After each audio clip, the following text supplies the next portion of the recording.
यस्य स्मरणमात्रेण जन्मसंसारबन्धनात् विमुच्यते नमस्तस्मै विष्णवे प्रभविष्णवे।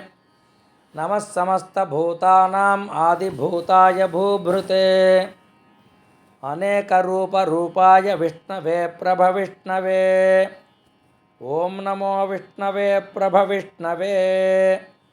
श्रीवैशम्पायन उवाच श्रुत्वा धर्मानशेषेण पावनानि च सर्वशः युधिष्ठिरस्यान्तनवं पुनरेवाभ्यभाषत।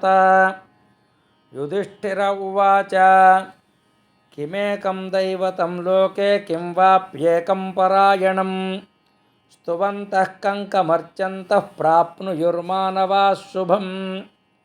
को धर्मः सर्वधर्माणां भवतः परमो मतः किञ्जपन्मुच्यते जन्तुर्जन्म संसारबन्धनात्।